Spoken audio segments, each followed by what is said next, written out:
So, See the two? the subject tonight is mushrooms and science and psychedelic mushrooms. That's why you see the three. Yeah, now you will see those again. So I want to emphasize, in fact, you'll see them right there because that's why they're chosen. So there'll be three basic sections to this. The first one is really putting psilocybin mushrooms in their home of where they belong in the kingdom of fungi. And I'm going to spend partly since there's so many new people here, this was written originally when I gave it to people who had no necessarily any knowledge of fungi. Now you may find yourself in that group as well, but I'm going to go through some just real basics that are, I think, things everybody should know, fairly short. Then the history and legend associated with fungi, and then bringing that forward from prehistoric times to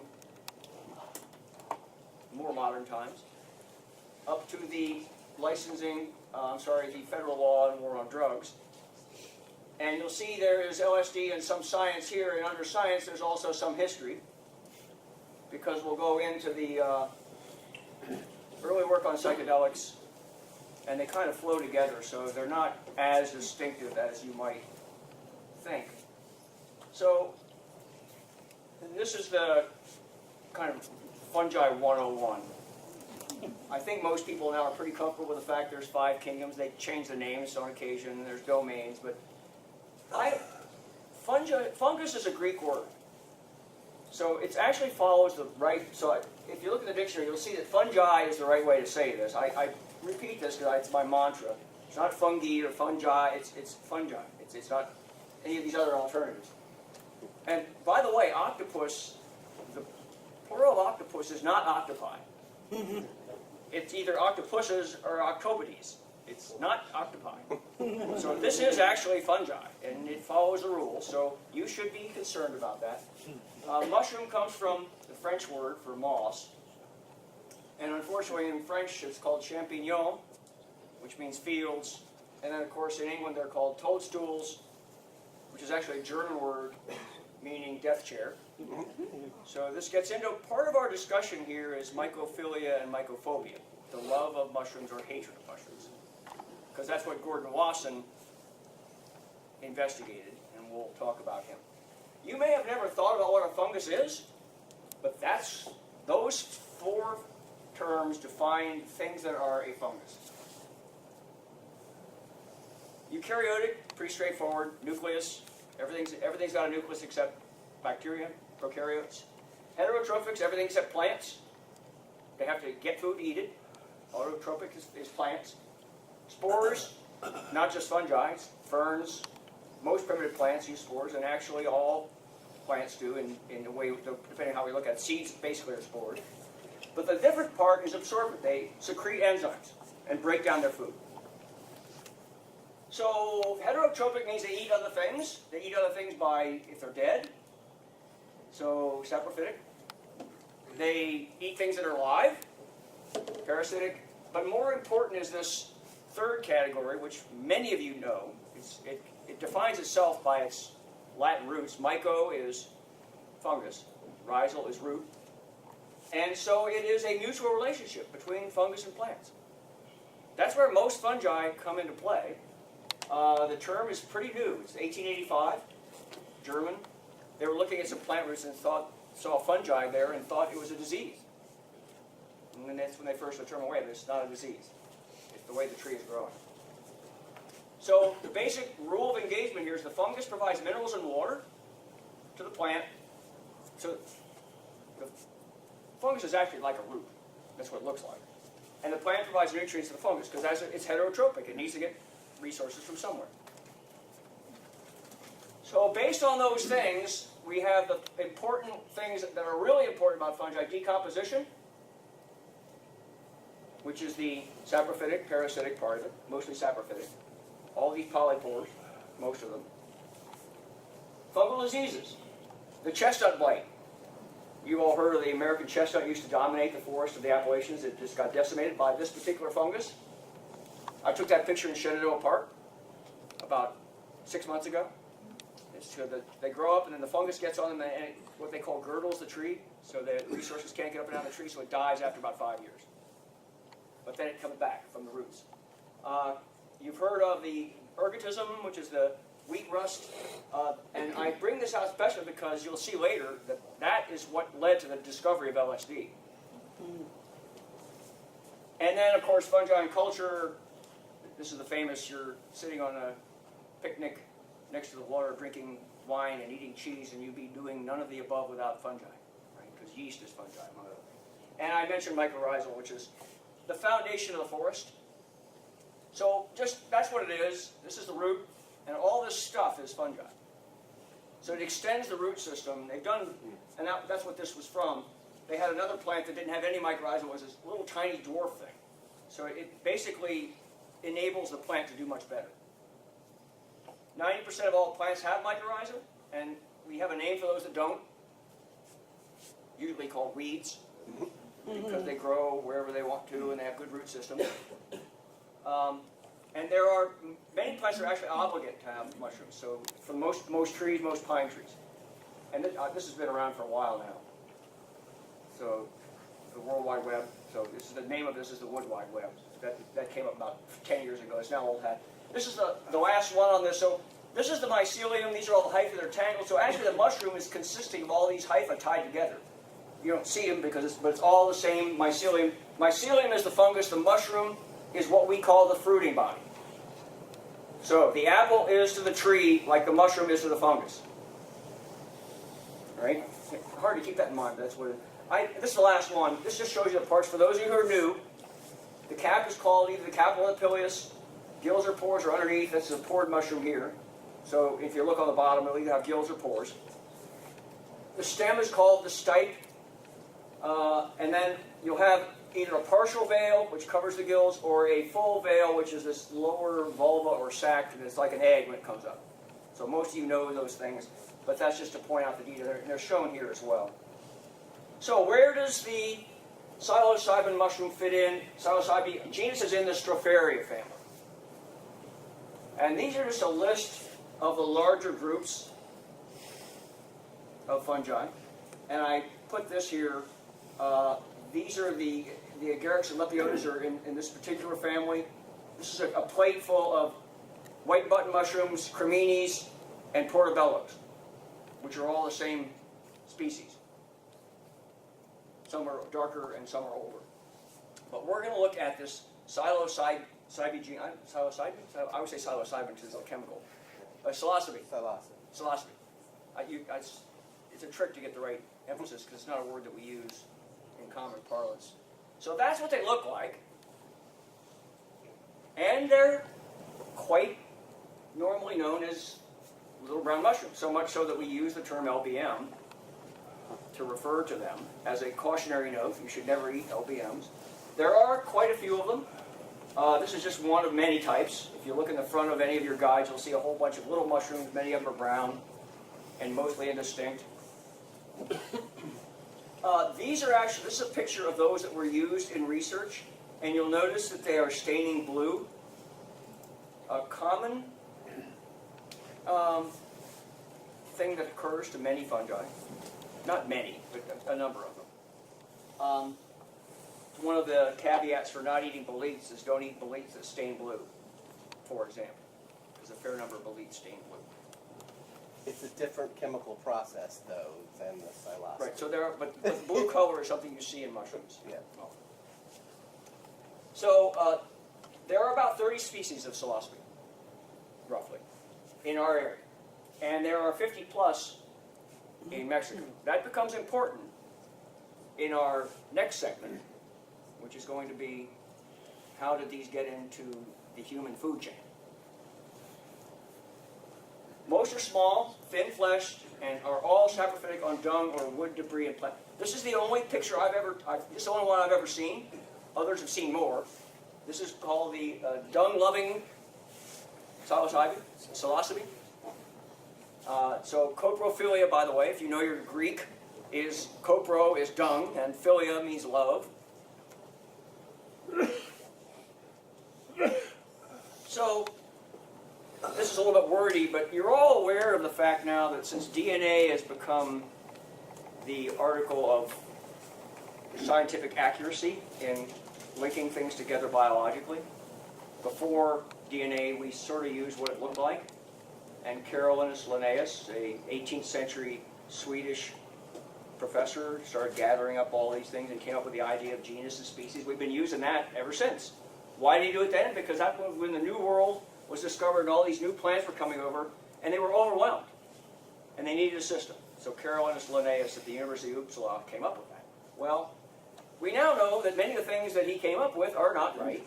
And in mushrooms particularly, things that are the same, look very similar, are totally different. Even not family necessarily, but certainly genera. And things that don't look anything alike are brothers. So that's what's going on in taxonomy. And so there's probably a new taxonomy out there. So I bring this up because recently psilocybin was broken down phylogenetically in 2003. And those that stained blue remained in psilocybin. And the rest of them moved to a new genus. So that dung-loving psilocybin is probably a deconic at this point. Not that that should bother you particularly, but you should be aware of that any mushroom guide that you have has errors in it. Some of them pretty significant, and the field guides. So at some point we're going to get through that whole new world order. I'm not sure where it's going, but we're in the middle of it. So that's part A. We're done with part A. So we're now going to go to an historical perspective, which is in many ways much more interesting. And I've always wondered, with all these plants and animals and fungi, how did people ever figure this out? You know, the whole medicinal herb thing, they try it on each other? So obviously the creators of the BC cartoon had an idea or how this might have started.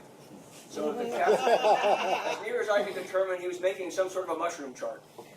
So this would be the one that Mitch was describing, the Amanita Musaria that destroys your liver. So, but going back as far as we know, and this is about 9 to 7,000 BCE, that's before the Common Era. Now I've started using that. I'm not sure if we used to use BC before Christ and AD Anno Domini. If you look at the history of that, it's fairly fractious. So I've shifted to BCE and CE, which seems to be a little more favorable toward what setting the year 0 at. But anyway, that's what that is. So this is a place in the Sahara Desert now. It was not the Sahara Desert 8,000 years ago. It was much more like a woodland.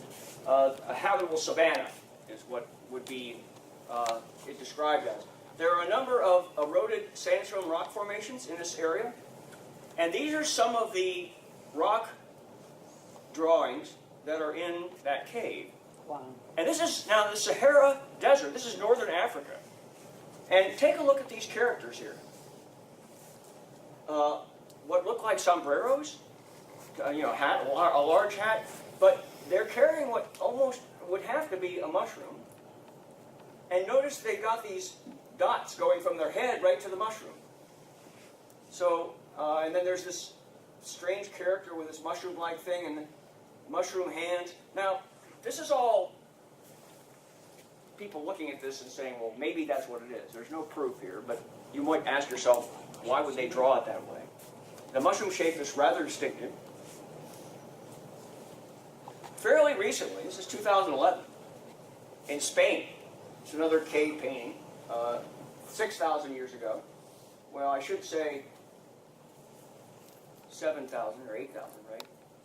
Because that's before the Common Era, and we are in 2018 CE, so you should add 2,000 to get from years ago, really, right? So here's another cave painting with what certainly look like a bunch of mushrooms, and the supposition that there is a psilocybe type there called Hispanica. So that's fairly recent. You probably heard of Ötzi. This is the only proof. So now we're into at least something that we know is factual. This is the guy who was discovered in this glacier in the Alps. He's 5,000 years old, called a Bronze Age man. The long story behind it, he was found by two Swiss hikers. They took him back to Switzerland or Austria, and then they discovered he was actually in Italy and moved him back to Italy. So he's now in the Museum of Tyrolean Archaeology in Bolzano, Italy, if you ever want to go look at him. And that's the way he looked when they found him. And that's the way he looks now, after they actually kept him frozen, by the way. There's been all, I don't know if he comes up in the news at least once every couple months. They find something new to discover about him, like the arrow in his back. And just to digress slightly, I heard the Germans have made a movie of Ötzi's death, life and death. Now, apparently they decided they didn't want to make the mistake of having him speak German or English. So they decided they were going to have him speak some language, and they made up the language, and the cinematographers asked, well, do you use subtitles? I said, no, we're just going to have him talk. I said, well, how do people know what he says? He said, well, he doesn't say much. So apparently it's showing him going up through the woods, and if you want to see it, it's supposed to be out this year. So he was found with birch polypore, which is Pictoporus betulina, which is a known medicinal. It kills whipworms. He was found to have worms. Oh my gosh. And he was also found with this stuff called tinder fungus. And this is, by the way, what it looks like. This was taken in Shenandoah Park, as was this. That's the hoof fungus, or tinder polypore, or Fungus fomentarius. You probably had enough with these Latin names, but you only have to use two. And these are the actual pieces that they found with him. So I went to see him. So if they have these there. They have a whole museum full of stuff. But so this we know. A true statement. So this is also one that's tied in with many of the stories of, I throw it in here just as a sidebar.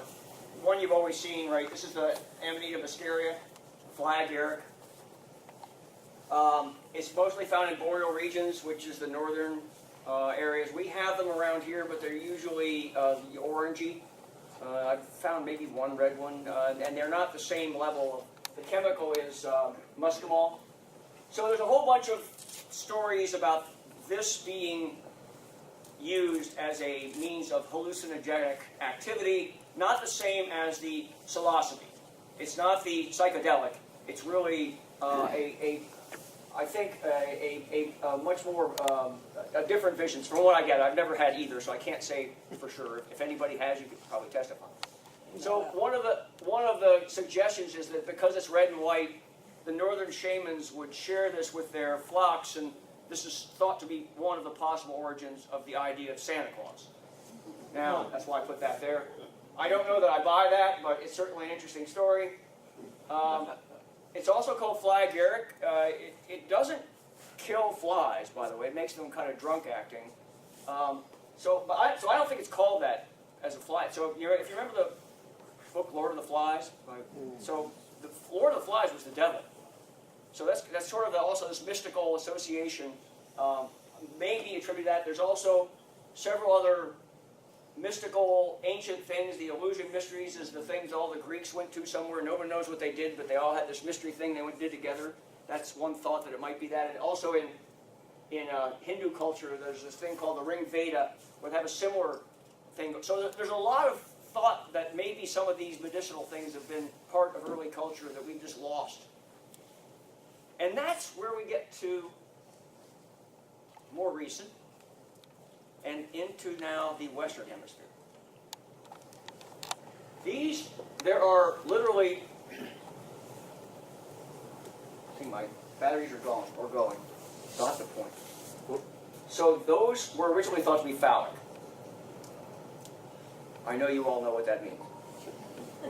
But they determined later that it was likely to be mushrooms. And actually, if you look at them, you would think, well, you could go either way on it, but I think more likely mushrooms.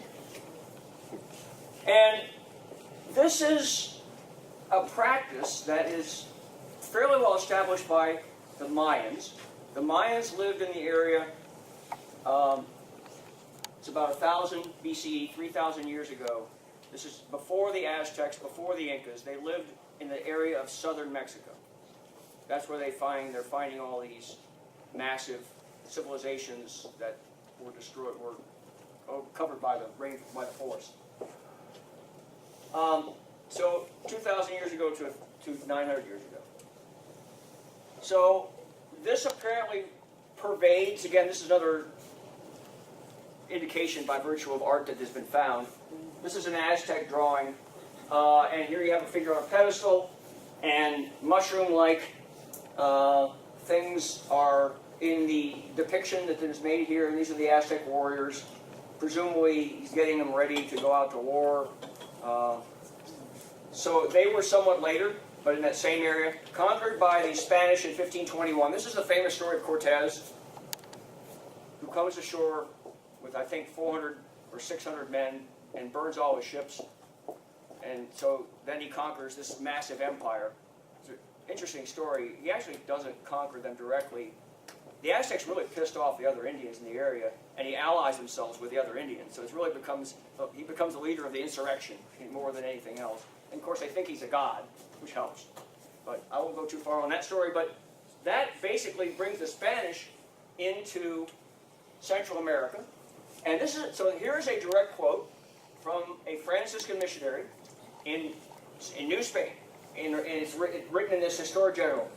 And he's describing these ceremonies that these people are undertaking.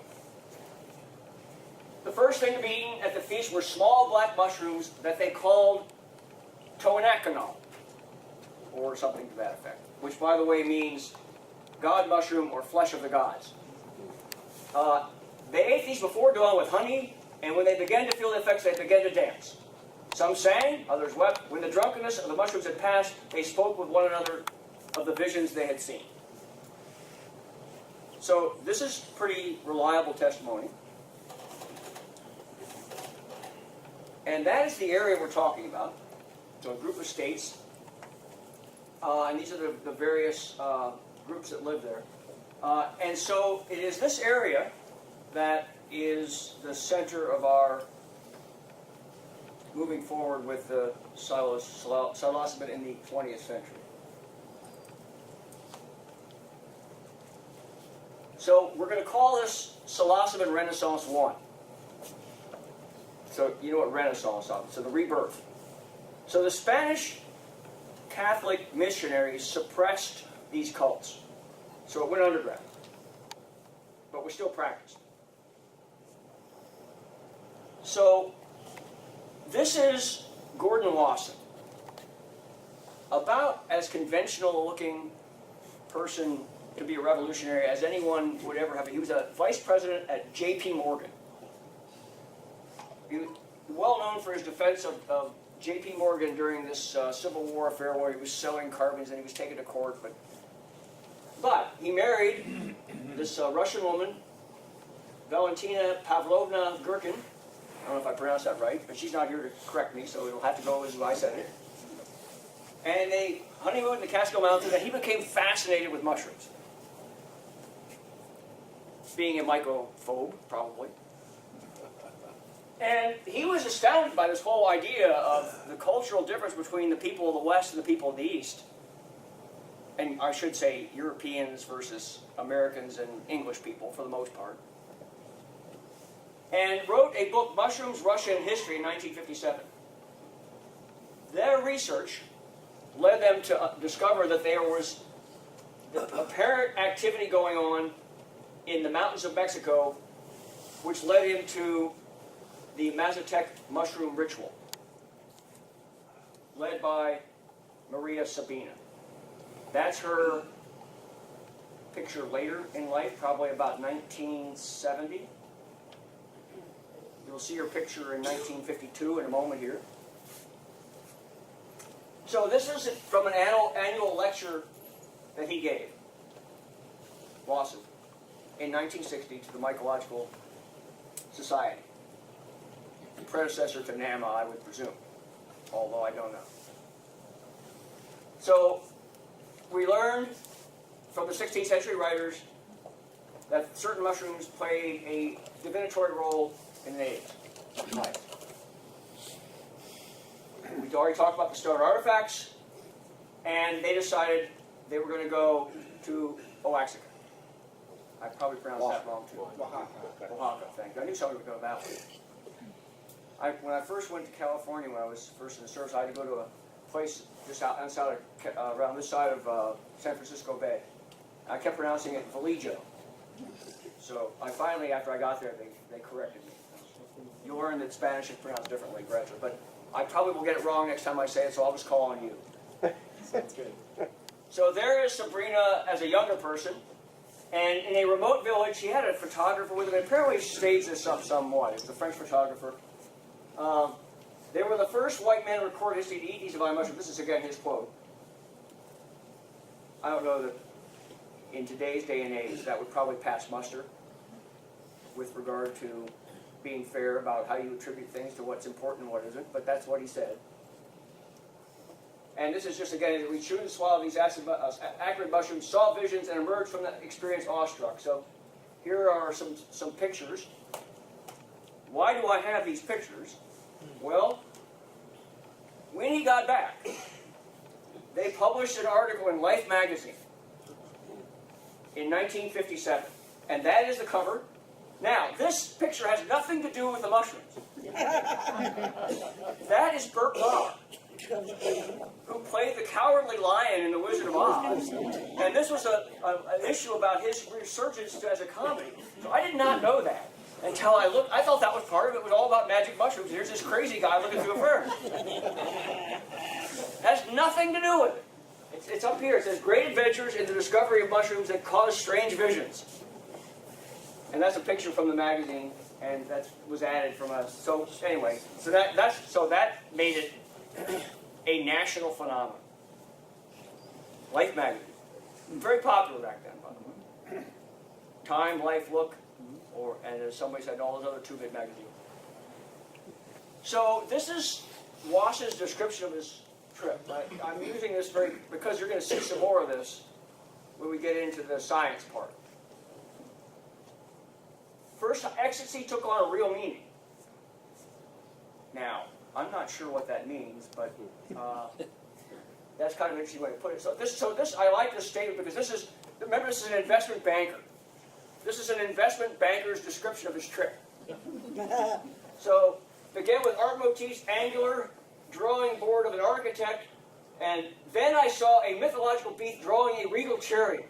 So, I somehow I think I would be able to, I would think you'd get, but anyway, he was probably like an engineer. We tend to choose words less descriptively.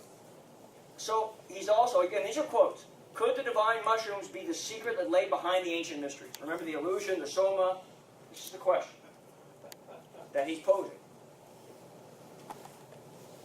So, as we open the door on Renaissance 1 to the introduction of psilocybin to the Western world, Wasson poses the following thoughts. The caveat. The Indians treat these as very perilous, so be careful. We're going to meet Timothy Leary in a minute. We're going to discover what be careful does not mean. So, and which gets us to his question. The mushrooms present a chemical problem. What is the agent that releases the strange hallucinations? And, again, before anything else has happened, will it also prove of help in coping with psychic disturbances? From his very first inception, that idea. There are two psilocybin mushrooms named after Wasson. So, we turn somewhat abruptly. We'll reunite them again in a bit, but we'll turn right a bit to Timothy Leary, which I think most of you probably have heard of.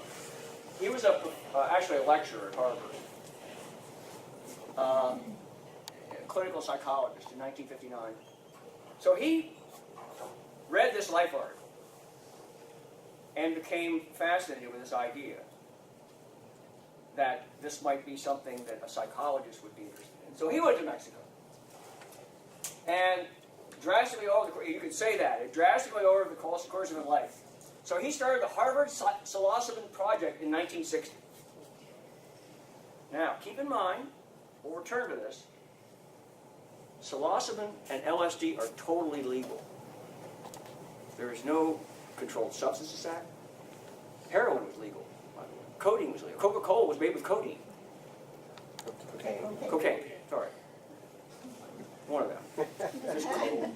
You all got it right. So. But I think, but we don't realize that. We're caught in this world we're in now, and we don't think about the fact that all this stuff used to be totally legal. So we'll talk about the Concord prison experiment and the what's called the Good Friday experiment that Timothy Leary ran a little bit later. He was fired by Harvard in 1963 for failing to keep his classroom attendance. So that may or may not have anything to do with his habits of trying these drugs, we don't know. But he left Cambridge. And you'll see the sign there is their life after youth. So, another abrupt swing to bring LSD into the picture. That's Albert Hofmann, a Swiss chemist. That's his picture from this time period, who worked for Sandoz Laboratories, forerunner of Novartis. They're still out there, or Novartis. He was working, remember I mentioned at the beginning, the ergo fungus? He was working with that to find a chemical to treat postpartum bleeding.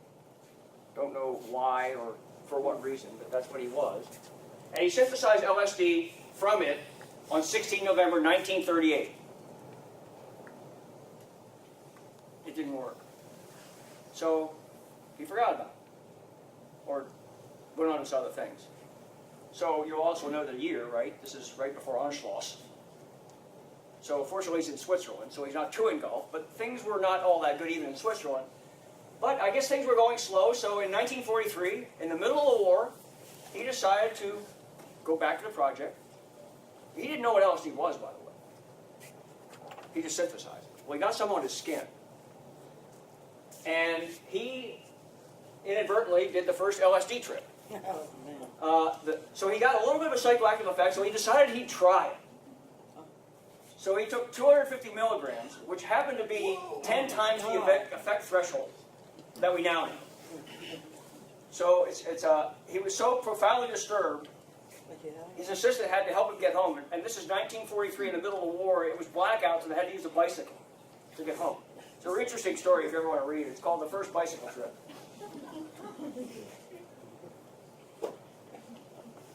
So here is what happens with the mixture of LSD and psilocybin, because LSD became known to other people. In fact, Sandoz Laboratories was sending it out after the 1950s to various people to try it, to see what they could get a market for it. Again, there's nothing illegal about this. That's why heroin started as well. Heroin and aspirin were invented in Germany by the same laboratory, Bayer. Bayer, depending on how you want to pronounce it. They're still out there. So this is, Leary wrote the book, The Psychedelic Experience in 1964. And that's where you saw that logo. That's why we're now into that idea of whatever that ecstasy is. That's one person's expression of it. So the transcendence of verbal concepts, and they become available to anyone through the ingestion of psychedelic drugs such as LSD, psilocybin. And this is a quote, and he's a clinical psychologist with 15 years. He learned more about his brain and his possibilities about psychology in 5 hours after taking these mushrooms than the preceding 15 years of study. And in 1967, in San Francisco Golden Gate Park, during a gathering of 30,000 hippies, he came up with the phrase, turn on, tune in, and drop out, which drove the government crazy. And they proceeded to look into what's going on with this stuff. But in the meantime, this is called reverse immigration, you'll note. Hundreds of hippies decided that they were all going to go to Mexico to try and find these mushrooms. And this is just, I pulled this out of the New York Times article in 1970, July 22nd. And these are direct quotes. Hundreds of hippies are braving the imprisonment and fines to penetrate the mushroom paradise of the state of Oaxaca. Thank you. And so they found no face of truth, but they're trading enough fungus to dream away an entire day for a cigarette.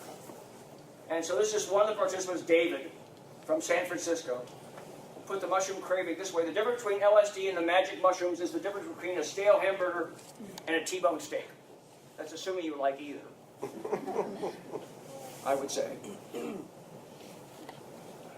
So the war on drugs starts. In about 1970, a Senate subcommittee hearing began. They called in Timothy O'Leary, not O'Leary, that's the cow that kicked over the liner in the Chicago fire, but we'll go back to Leary, testified that LSD should be licensed for adults, lest there be another area of prohibition. Prohibition, as you know, was the alcohol amendment and then the return of the ability to drink alcohol with the Roosevelt administration.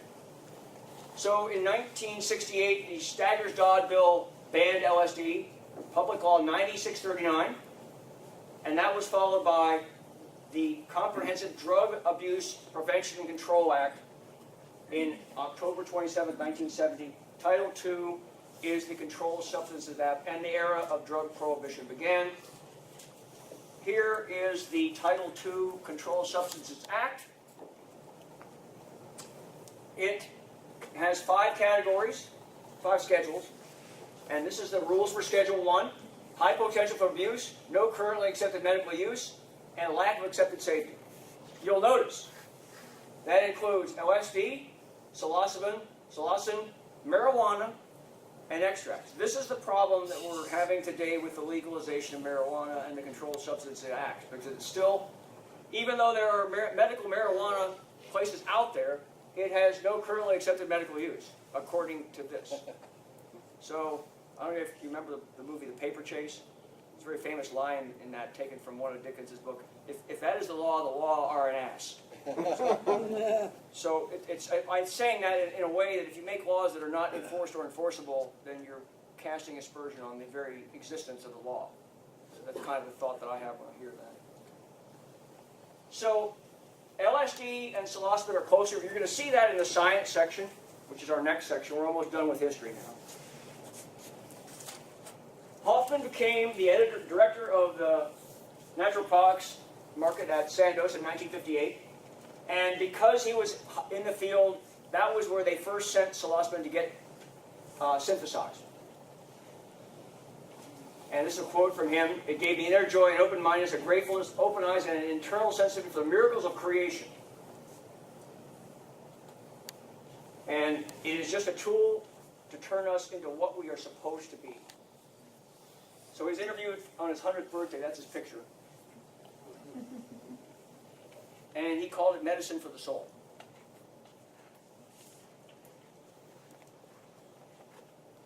So this is psychedelic endnotes. You're going to find this interesting, I think. Leary was convicted of possession under the Marijuana Tax Act of 1937. Found guilty, sent to prison. He appealed on the basis that it was unconstitutional, the act. And the Supreme Court upheld it. So he was released. He announced his candidacy for governor of California to run against Ronald Reagan. His campaign slogan was, "Come together, join the party." So, on June the 1st, Leary was joined by John Lennon and Yoko Ono in a Montreal bed, and Lennon subsequently wrote for Leary the campaign song, "Come Together." That's where that song comes from, if you know it. He received a 10-year sentence in 1970, and 10 further added for a prior arrest, and he was sent to prison, given psychological tests, and he was released by Governor Jerry Brown from prison in 1976. And you know Jerry Brown, who's still the governor of California, well known as Governor Moonbeam, not necessarily for this particular event, but he died, Timothy Leary died of prostate cancer. His last word was beautiful. And the last testimony, 7 grams of his ashes were rocketed into space with 23 others, including Gene Roddenberry, in 1997, and it burned up on re-entry in 2003. So there you go. The end of the psychedelic age, burning up in space. All right. So we're moving to science and medicine. I tried to pick three things that were sort of sciencey and medicine-y together, right? So the caduceus, something that looks like a molecule, and pills. So it's going to get a little bit technical here. I try to keep it at a level that is, I'm an engineer, so I'm not a scientist. My wife's involved. I borrowed her neuroscience book for some of this. And I've been a lot of reading on it, so it's not like I don't. So you will notice just from the shapes of these particular three things I have circled, that psilocybin, psilocin, and LSD look very similar to each other. They both have this, what's called a benzene ring. That's this ring here. And then if you add a nitrogen, it's called a pyrrole ring, which is this other ring down here. So this is basically what Hofmann synthesized. He figured out these particular arrangements. So, as it turns out, those chemicals are very similar in structure to serotonin. Now, you may have heard of serotonin. You may not have. You've heard of dopamine. Probably. So it's very close to serotonin, suggesting that it acts on the serotonergic system. Now we're going to go into a little tiny bit on neurotransmitters here, just so you kind of get a feel for what's going on with maybe the psychedelic effects of this. So it's derived from one of the 21 amino acids. So neurotransmitters are really cheap because there's a whole bunch of them, and every time your nerves act, neurotransmitters are involved. Almost everything involved with psychopharmacology, the drug world of mental health, deals with imitating or blocking neurotransmitters. Now, why is that? Neuroscience 101. That is a neuron. Your brain has 100 billion of them, roughly. I could have said 0.1 trillion, but it wouldn't sound like it was as many. And each one has roughly 10,000 connections that come in on this end. So you got, this is one cell. It could be as long as your body, down your whole spinal cord. Whales have neurons that are as long as a football field. And all they do is take a signal from one end, and then analogs, and then trigger a digital signal that goes down the axon to fire to the terminals that go to the next neuron. And when it gets there, notice here's your axon, and here's your dendrite. So here's the axon coming down to the next dendrite, and there's an opening there called a synapse. Now, all the stuff going down this way is electrical. That's why you need ions in your water, why you drink sports drinks, why you have hyponatremia, because you need ions, or your nerves stop working. That only gets it to the end of the axon. To get across the synapse, it's a chemical reaction. And these are the neurotransmitters. They're in vesicles. And when the axon fires, the vesicles release the neurotransmitters that go over across the synapse and lodge on the dendrite, something like a key in a lock, so it's all based on shape. It fits into the lock and triggers the next axon to fire in the sequence, competing with 10,000 others, by the way. So you may get an inkling of how complicated all of this is. And if you don't think it's complicated, here are some of the neurotransmitters. And there's serotonin right there. There are something like, and I don't think we necessarily know all of them yet. Every nerve has its own neurotransmitter for different functions. Some of them turn the nerve on, some of them turn it off. Pain, all those nervous things that you have are based on neurotransmitters. Now, the state of neuroscience. These are quotes out of my wife's Neuroscience edition 4 textbook, which is like a volume of the Britannica Encyclopedia with pictures. Of course it does too. Can we conclude that LSD produces hallucinogens by silencing the brain's serotonin system? And this is, I underlined it, emphasis, if only drug effects on the brain were that simple. This is out of a neuroscience textbook, by the way. And this is all it says about serotonin. Unfortunately, there are problems with this hypothesis. Silencing serotonin neurons in the they think they're produced in this area called the Raphe nuclei. Raphe. I'll call on you if I get that one again. However, they've taken the Raphe nuclei right out of rats, and they still have LSD. So whatever's going on, it's not necessarily just that. So here is the bottom line. Current research says that LSD causes hallucination by superseding the naturally modulated release of serotonin. So we don't know. However, we're now turning to the conclusion, which is, where are we today?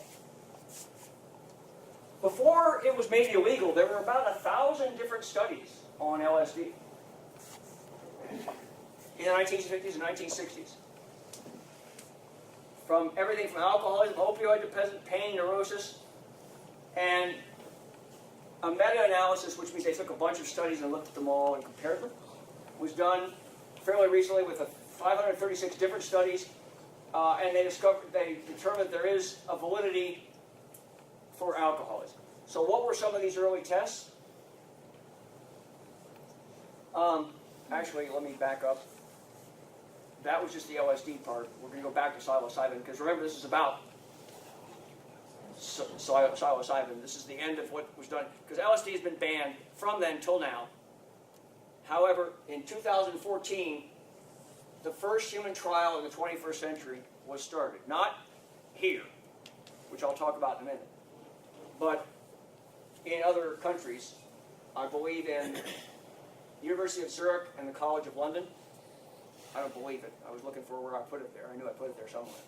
So in England and in Switzerland, they're looking at this. And the results they have so far, these are anxiety secondary to life-threatening illness. These are people who are depressed due to illness, usually terminal cancer, things like that. And they're trying to figure out what to do for them.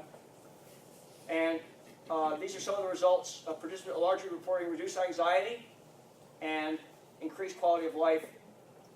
So that's what's going on with LSD. Back to our subject at hand, which is psilocybin. As I mentioned earlier, Timothy Leary was doing research and did some studies, and this is the Good Friday experiment, which is pretty interesting. They took what they called psychedelic naive divinity students. I assume that would be most of them. Were administered either psilocybin or a placebo. 25 years later, among 16 of the original 20 patients, quantitative measures of mystical experience were still significantly greater. So this was Timothy Leary's experiment. I mentioned also the Concord Correctional Institute study, which was done with 32 male inmates. And again, similar volunteer. I won't go through these. These get to be pretty boring if you go through them. Just the bottom line. They did not find recidivism rate. So recidivism is the people who go back to do the crime again, if you are familiar with the word. It's a big issue with criminology. So there's this whole issue of whether it's going to help or hurt people who are having behavioral problems. And this is another longitudinal study. So with reduced rates of supervision failure. So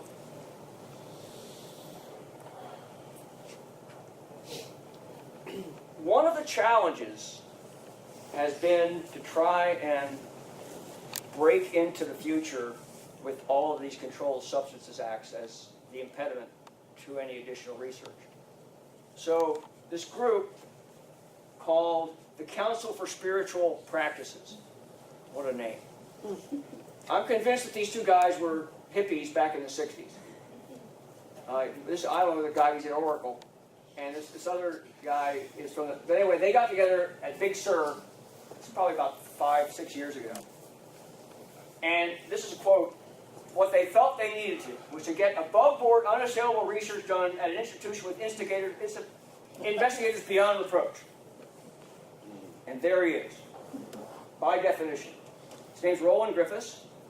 He's the investigator beyond reproach, a very careful and thoughtful scientist, and one of the nation's leading drug addiction researchers. At an institution of higher learning, which is, I'm going to move over here for a while. My neck's getting. So they're probably tired of looking at me, so you can look at me over here. The John, yeah, you can go there, by the way. I took that picture, so I went there to meet these people about 3 months ago. The Joseph B. Brady Behavioral Biology Research Center, Johns Hopkins. And they got a grant to do a study.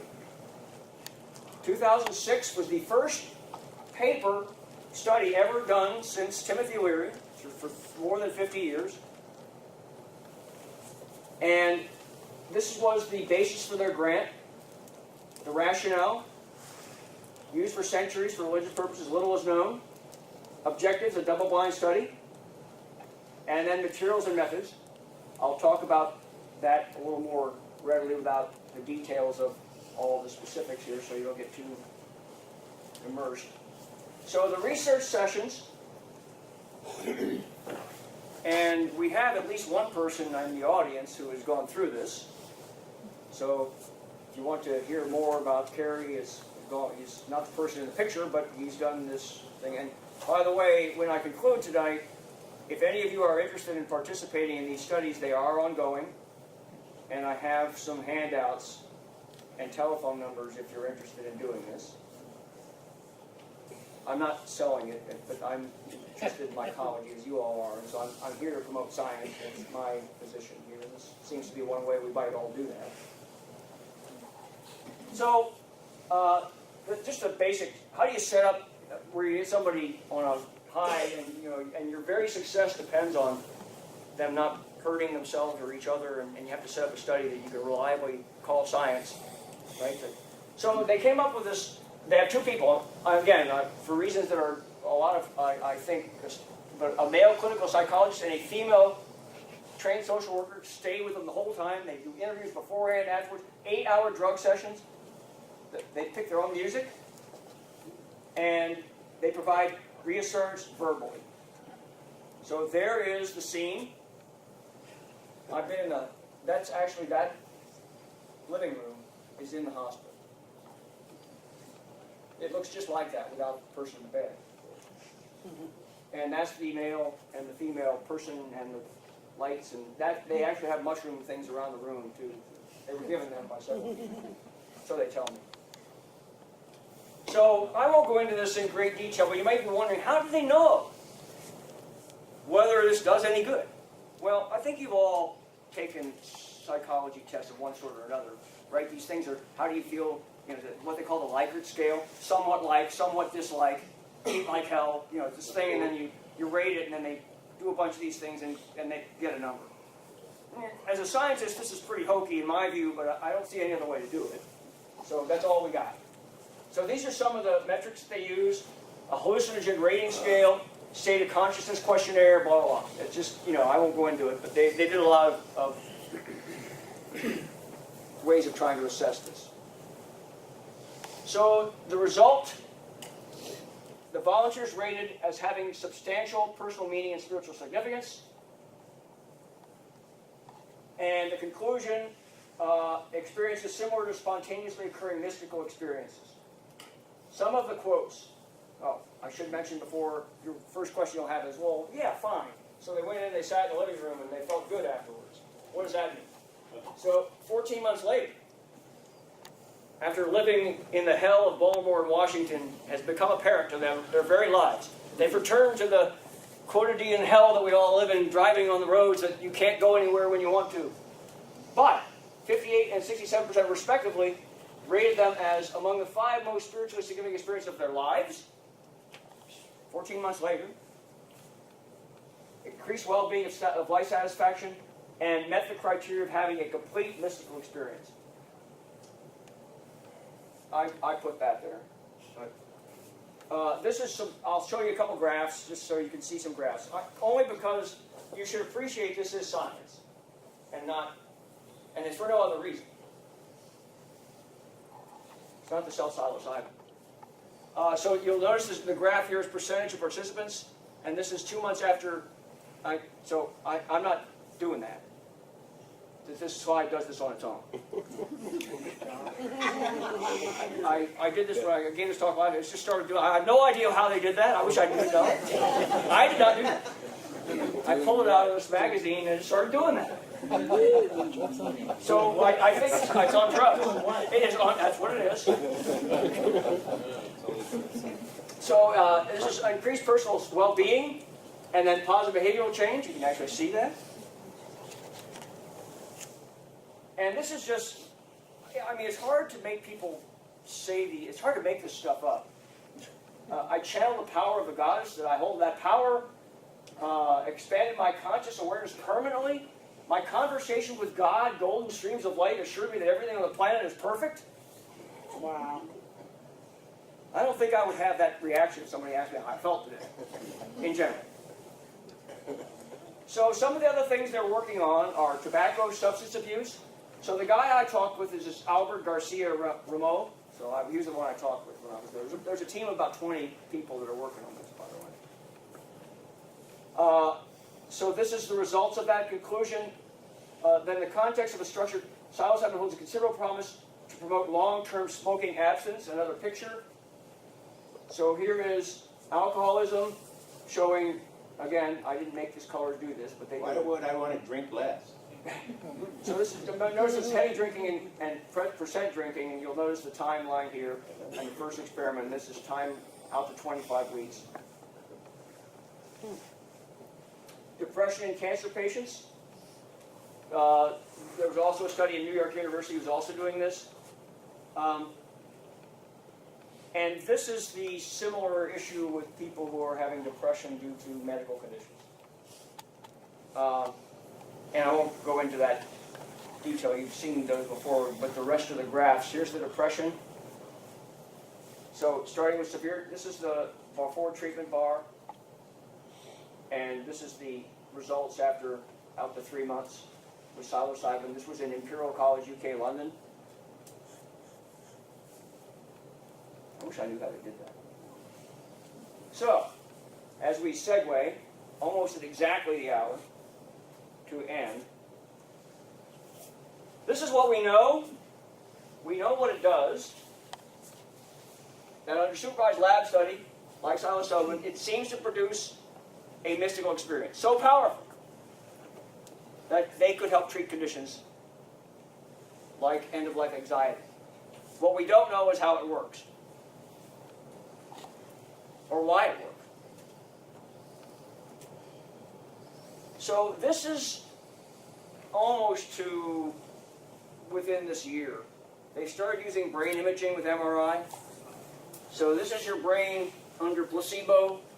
This is your brain with LSD. You probably aren't surprised if that's what it looks like. But you should draw the conclusion there's definitely something going on. All right, Future Shock. That was a very good book by Alvin Toffler, by the way, if you've never read it. It's kind of a... I think we're there now, though. So that was too long ago for it to be meaningful. And what that means is too much change in too short a time, by the way. So Michael Pollan. I don't know if you've heard of him. Perhaps you have or have not. He's very well known for having written The Omnivore's Dilemma, which, by the way, The Omnivore's Dilemma, in the book, is his decision whether to eat or not to eat a chanterelle mushroom. Because it doesn't know if it will kill him or not. So the omnivore's dilemma is we have to choose what to eat.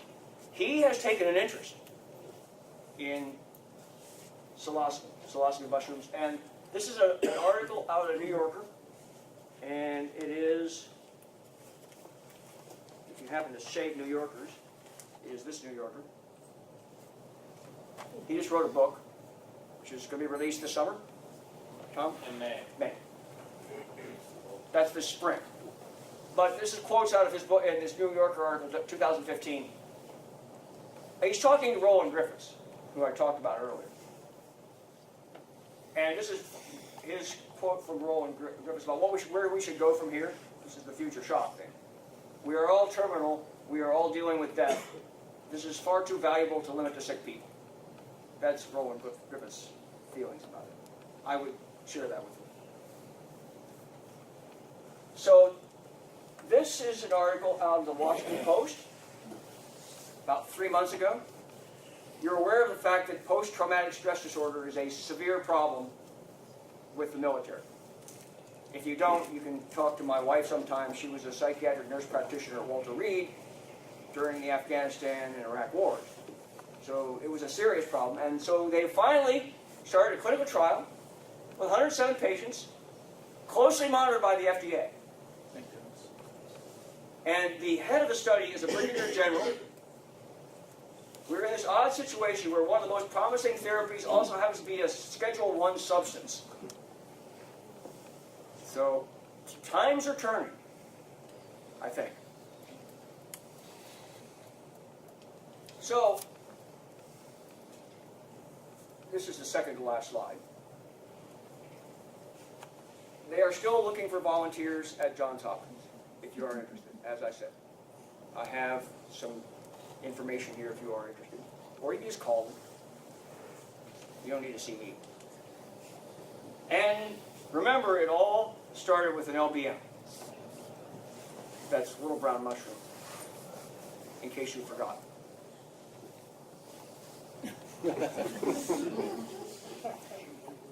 And that ends the talk.